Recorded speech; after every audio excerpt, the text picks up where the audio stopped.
सदाशिवसमारम्भाम् शङ्कराचार्यमध्यमाम् अस्मदाचार्यपर्यन्ताम् वन्दे गुरुपरम्पराम्। मूकं करोति वाचालम् पङ्गुं लङ्घयते गिरिं यत्कृपातमहं वन्दे परमानन्दमाधवम्। ॐ सहना भवतु सहनौ भुनक्तु सह वीर्यं करवावहै तेजस्विनावधीतमस्तु मा विद्विषावहै। ॐ शान्ति शान्ति शान्तिः। हरिः ओम् श्रीगुरुभ्यो नमः। हरिः ओम् तत्सत्। So today we'll start the 6th chapter. अथ षष्ठोऽध्यायः।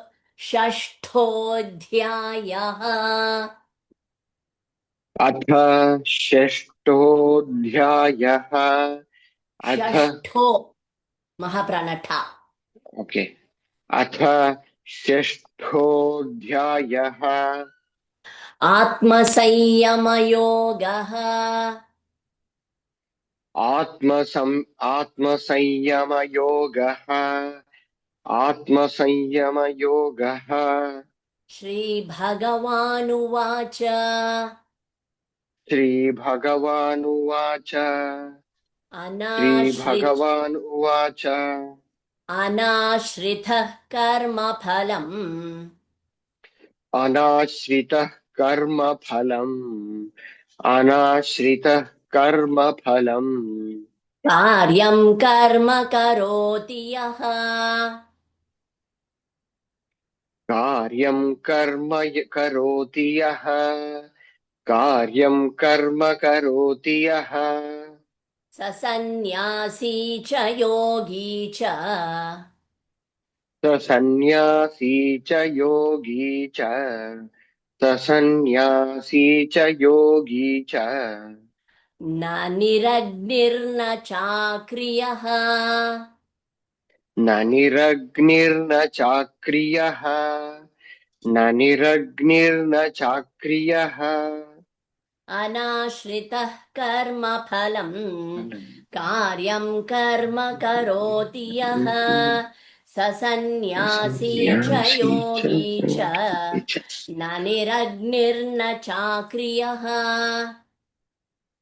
अनाश्रितः कर्मफलम् कार्यं कर्म करोति यः। स सन्न्यासी च योगी च न निरग्निर्न चाक्रियः। अनाश्रितः कर्मफलम्। सचिन जी अथ षष्ठोऽध्याय from the अथ षष्ठोऽध्यायः। श्रीभगवानुवाच। आत्मसंयमयोगः। आत्मसंयमयोगः। श्रीभगवानुवाच। अनाश्रितः कर्मफलम् कार्यं कर्म करोति यः। स सन्न्यासी च योगी च। स सन्न्यासी च योगी च न निर्गिर्नन्न चाक्रियः। न निरग्निर्न ओके न निरग्निर्न चाक्रियः। ओके न निरग्निर् so it is actually अग्निर् न निरग्निर्न चाक्रियः। न निरग्निर्न चाक्रियः। यं सन्न्यासमिति प्राहुः। यं सन्न्यासमिति प्राहुः।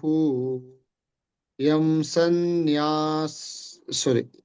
सन्न्यासमिति प्राहुः। योगं तं विद्धि पाण्डव योगं तं विद्धि पाण्डव योगं तं विद्धि पाण्डव न ह्यसन्न्यस्त न ह्यसन्न्यस्त सङ्कल्पः न ह्यसन्न्यस्तसङ्कल्पः न ह्यसन्न्यस्तसङ्कल्पः योगी भवति कश्चन योगी भवति कश्चन योगी भवति कश्चन यं सन्न्यासमिति प्राहुः योगं तं विद्धि पाण्डव न ह्यसन्न्यस्तसङ्कल्पः योगी भवति कश्चन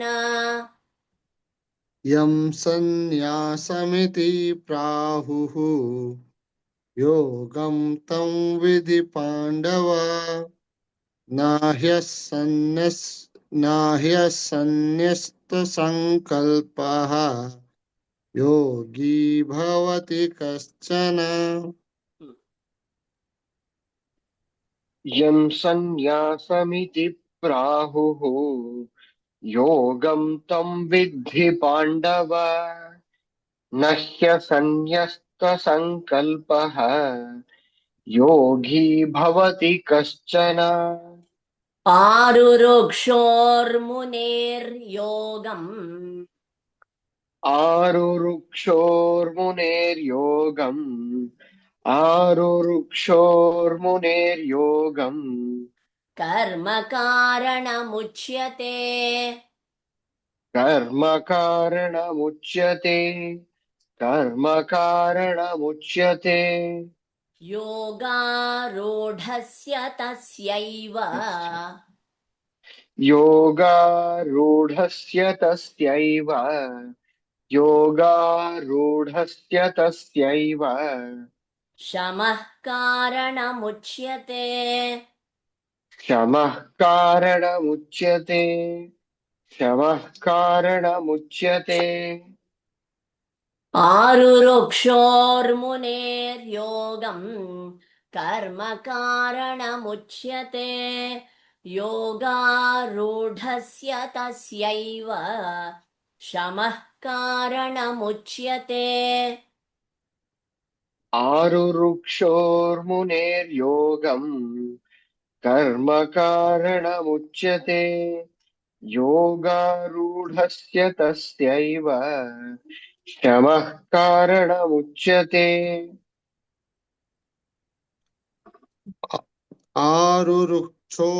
आरुरुक्षोर्मुनेर्योगम् कर्म कारणमुच्यते योगारूढस्य तस्यैव समः कारणमुच्यते यतं हिनेन्द्रियार्थेषु यदा हिनेन्द्रियार्थेषु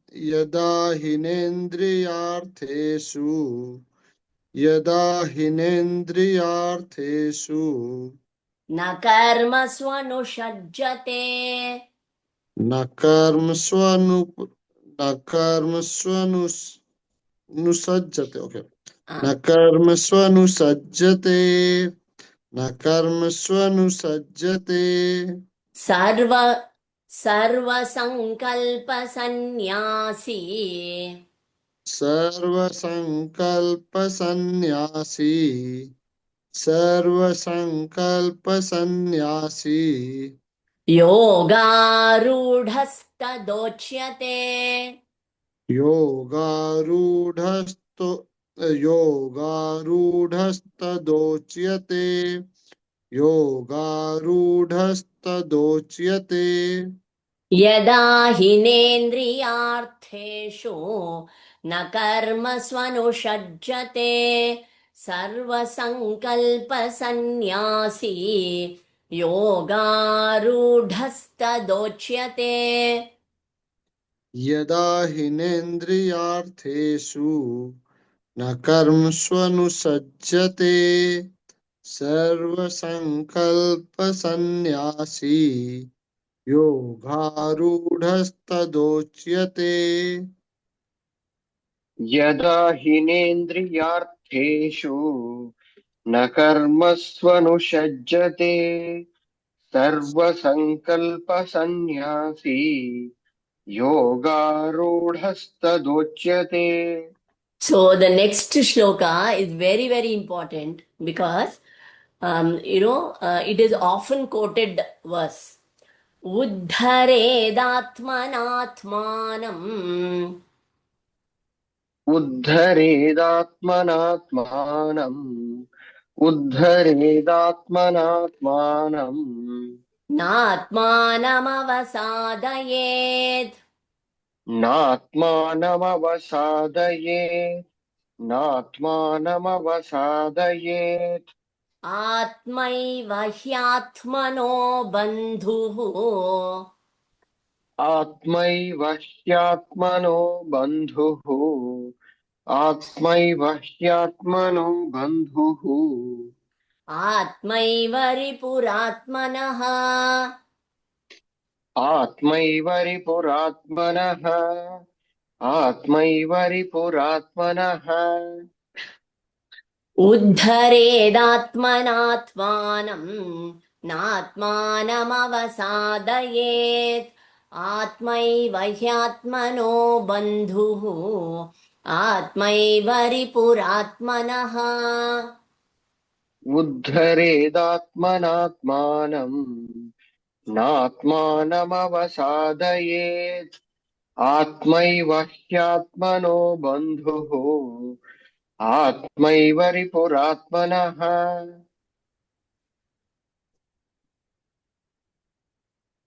उद्धरेदात्मनात्मानं नात्मानं वसद आत्मानमवसादयेत् नात्मानमवसादयेत् आत्मैव ह्यात्मनो नो बन्धु आत्मैव आत्मैव ह्यात्मनो बन्धुः आत्मैव रिपुरात्मनः आत्मैव आत्मैव रिपुरात्मनः. So Uddharedatmanatmanam means only you can lift yourself. You can uplift yourself. So when you uplift yourself, you cannot push yourself down. So Atmaiva Hyatmano Bandhuhu. You are your friend. So you are your foe also. You can be your enemy, you can be your friend. So we can never, complain saying that somebody pushed me down. Nothing. So only you have to uplift yourself. So this is, very often quoted verse everywhere, in schools and college. Whenever somebody gives a speech or something, this shloka, they always tell this verse. So only you can, ನಿಮ್ಮನ್ನ ನೀವೇ ಉದ್ಧಾರ ಮಾಡ್ಕೊಳಕ್ಕಾಗದು. Nobody can help you to do it. Right? Okay. Bandhuratmanat, Sachinji, you'll tell. Bandhuratmatmanastasya बन्धुरात्मात्मनस्तस्य बन्धुरात्मात्मनस्तस्य येनात्मैवात्मनाजितः येनात्मेवात्मना जिताः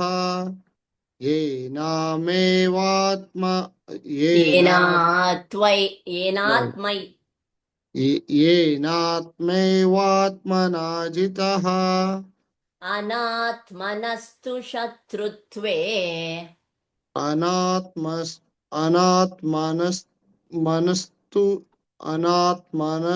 शत्रुत्वे अनात्मनस्तु शत्रुत्वे वर्तेतात्मैव शत्रुवत् वर्तेतात्मैव शत्रुवत् वर्तेतात्मैव शत्रुवत्. So this is again continuation. See, like I said in the previous verse, Bandhu is your friend. Ripu is your enemy.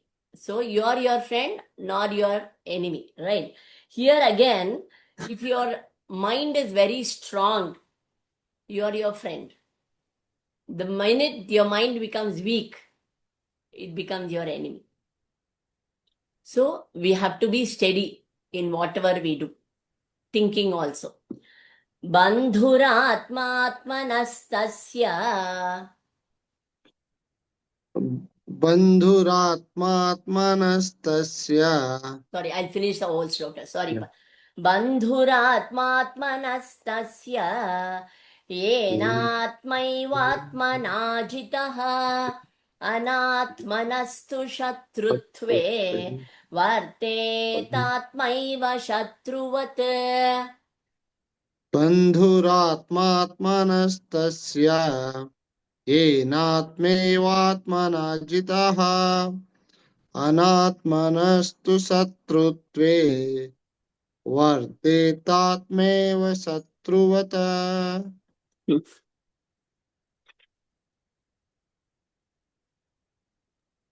Okay बन्धुरात्मात्मनस्तस्य येनात्मैवात्मना जितः अनात्मनस्तु शत्रुत्वे वर्तेतात्मैव शत्रुवत् जितात्मनः प्रशान्तस्य जितात्मनः प्रशान्तस्य जितात्मनः प्रशान्तस्य परमात्मा समाहितः परमात्मा समाहितः परमात्मा समाहितः शीतोष्णसुखदुःखेषु शीतोष्णसुखदुःखेषु शीतोष्णसुखदुःखेषु तथा मानापमानयोः तथा मानापमानयोः तथा मानापमानयोः So all the opposites we have to conquer. जितात्मनः प्रशान्तस्य परमात्मा समाहितः शीतोष्णसुखदुःखेषु तथा मानापमानयोः.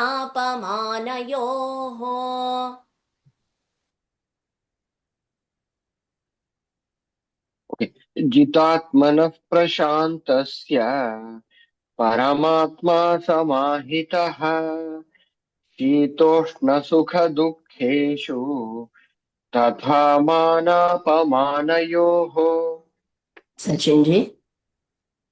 जितात्मनः प्रशान्तस्य परमात्मा समाहितः शीतोष्णसुखदुःखेषु तथा मानापमानयोः So we'll do one more. Yeah. Okay. ज्ञानविज्ञानतृप्तात्मा ज्ञानविज्ञानतृप्तात्मा ज्ञानविज्ञानतृप्तात्मा कूटस्थो विजितेन्द्रियः कूटस्थो विजितेन्द्रियाः कूटस्थो विजितेन्द्रियः युक्त इत्युच्यते योगी युक्त इत्युच्यते No, योगी इत्युच्यते. इत्युच्यते Hmm. युक्त इत्युच्यते योगी युक्त इत्युच्यते योगी समलोष्टाश्मकाञ्चनः समलोष्टास्मकाश्चनः समलोष्टास्मकाश्चनः ज्ञानविज्ञानतृप्तात्मा कूटस्थो विजितेन्द्रियः युक्त इत्युच्यते योगी समलोष्टाश्मकाञ्चनः. ज्ञानविज्ञानतृप्तात्मा कूटस्थो विजितेन्द्रियाः युक्त युक्त इत्युच्यते युक्त इत्युच्यते योगी समलोष्टास्मकाञ्चनः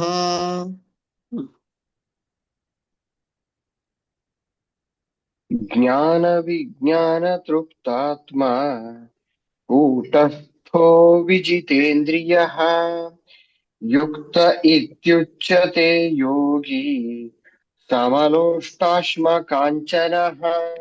Another two more, at least 10. Is that okay? Or time up? Yes. Huh? Yeah, we can do. Okay. Suhan Mitra. See, the first two, it is a continuation. Okay. Suhan Mitra Ryudasena. Then we'll join it. Sachinji. Who has to tell? Natesh or? Natesh ji. Okay. Okay. Suhrin Mitraryudasena. सुहृन्मित्रार्युदासीना One minute. One minute. Madhyasthadveshya bandhusho. I have to tell together. No. You tell the second line and then I'll connect both.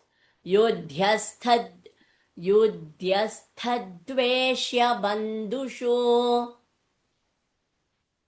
Sorry. Madhyasthadveshya bandhusho.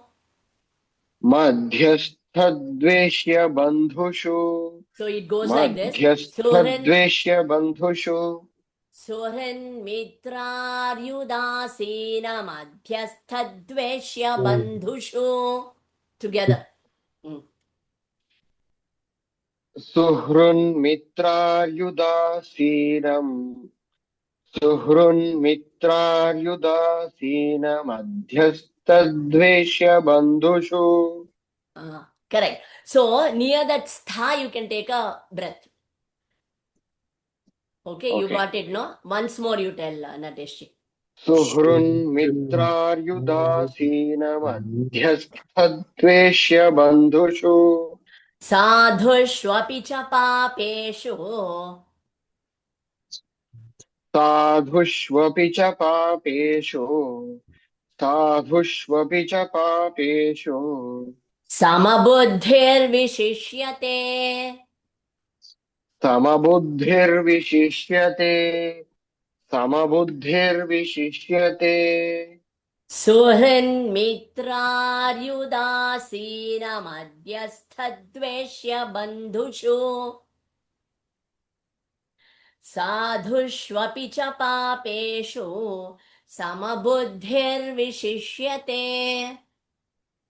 सुहृन्मित्रार्युदासीनमध्यस्तद्वेष्य बन्धुषु साधुष्वपि च पापेषु समबुद्धिर्विशिष्यते. Okay. सुहृन्मित्रार्युदासीनमध्यस्थद्वेषबन्धुषु साधुष्वपि च पापेषु सम्बुद्धिर्विशिष्यते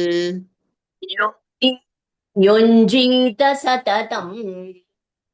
योगी युञ्जित सततम् Yogi yunjita. योगी युञ्जित सततम् योगी युञ्जित सततम् Jita. Dirgha is there. Jita. Yunjita. Okay. योगी Atmanam. युञ्जित सततम् Atmanam rahasi sthitaha. आत्मानं रहसि स्थितः आत्मानं रहसि स्थितः Ekakiyata chittatma. एकाकीयत चित्तात्मा एकाकीयत चित्तात्मा Nirashira parigraha. निराशीर्परिग्रहः Nirashir. You can take it like this. निराशीर्परिग्रहः Nirashir aparigraha. It will be on the top of ra, you can put an ir and a. Nirashira parigraha. निराशीर अपरिग्रहः Nirashir aparigraha. निराशीर अपरिग्रहः Correct. Yogi yunjita satatam atmanam rahasi sthitah ekakiyata chittatma nirashira parigrahah. योगी युञ्जीत सततम् आत्मानं रहसि स्थितः एकाकीयत चित्तात्मा निराशी अपरिग्रहः योगी युञ्जीत सततम् आत्मानं रहसि स्थितः एकाकीयत चित्तात्मा निराशीरपरिग्रहः. So we'll close the class here. Yeah. सर्वे भवन्तु सुखिनः सर्वे सन्तु निरामयाः सर्वे भद्राणि पश्यन्तु मा कश्चित् दुःखभाग् भवेत् ॐ शान्ति शान्ति शान्तिः हरिः ओम् श्रीगुरुभ्यो नमः हरिः ओम् तत्सत् श्रीकृष्णार्पणमस्तु.